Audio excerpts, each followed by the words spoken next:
नन्ही चिड़िया। नैना एक नन्ही सी चिड़िया थी जो अपने मामा पापा के साथ एक छोटे से घोंसले में रहती थी। इसके घोंसले के आसपास बहुत सारी छोटी बड़ी चिड़िया रहती थी। नैना की भी बहुत सारी सहेलियां थी जिनके साथ वो खेलती थी। नैना वैसे तो खुश थी, लेकिन इसे एक बात बहुत उदास कर देती थी कि इसका घर बहुत छोटा था। वो हमेशा अल्लाह से दुआ करती थी कि इसे बहुत बड़ा घर मिल जाए ताकि वो अपनी तमाम सहेलियों को बुलाकर खेले।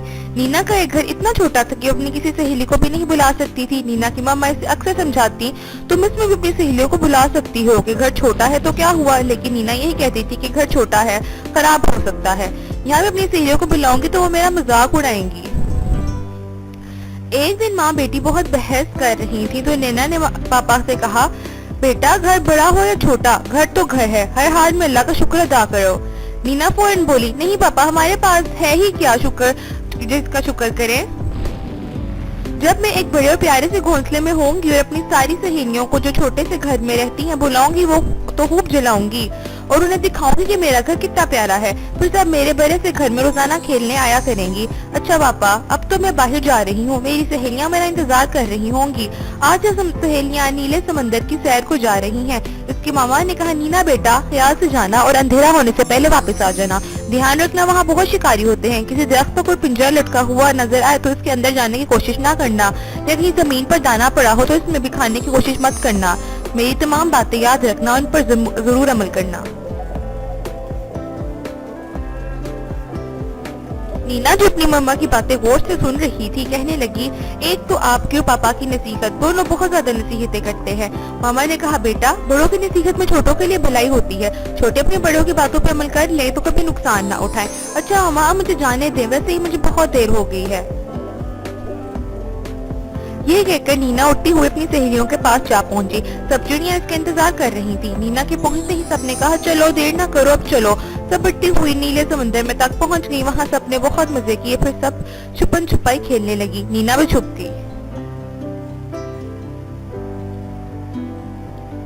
नीना थोड़े आगे जाकर छुपी थी। इसने देखा कि वहाँ एक बड़ा पिंजरा था जिसमें बहुत सा दाना और पानी रखा था। वो बहुत प्यारा पिंजरा था, लेकिन बिल्कुल ऐसा जैसा नीना दुआओं में अल्लाह से मांगती थी।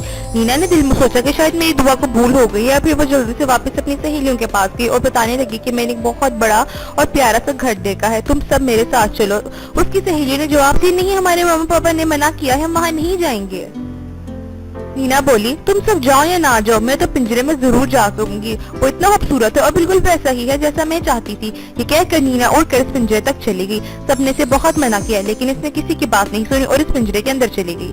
जैसे ही नीना पिंजरे के अंदर गई तो पिंजरा फौरन बंद हो गया। ताहम नीना खुश होकर पूरा पिंजरा देखने लगी। काफी देर बाद इसकी सहेलियों ने कहा कि नीना हम जा रहे हैं, अंधेरा चारों तरफ फैलना शुरू हो गया है, घर वाले परेशान हो रहे होंगे। नीना ने कहा, हाँ चलो, मैं भी चलती हूँ, लेकिन अब तो नीना को बाहर निकलने का रास्ता ही नहीं मिल रहा था। सारी सहेलियां नीना को छोड़कर चली गई और कहा कि हम तुम्हारे मामा पापा को भेजते हैं। इस तरह नीना अकेली रह गई और रोते हुए मामा पापा का इंतजार करने लगी। इतने में वहाँ कुछ शिकारी आए और इसे देखकर कहने लगे, देखो आज एक ही चिड़िया पकड़ी गई, लेकिन खूबसूरत है, इसको तो मैं अपने घर ले जाऊंगा। इस तरह एक आदमी ने नीना का पिंजरा उठाकर अपनी गाड़ी में रख दिया और सब सामान इकट्ठा करके जाने की तैयारियां करने लगा। नीना रोते हुए इनसे कह रही थी, रुक जाओ, मेरे मामा पापा को आने दो, मैं इनके बगैर कैसे रहूंगी।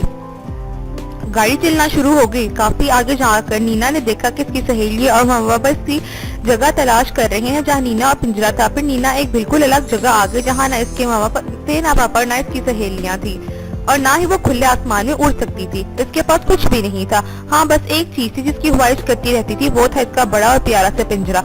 अब नीना तो हर वक्त बस इस एक ही बात याद करती रहती थी। इसके पापा कहते थे, घर बड़ा हो या छोटा, हमें अल्लाह ताला का शुक्र अदा करना चाहिए।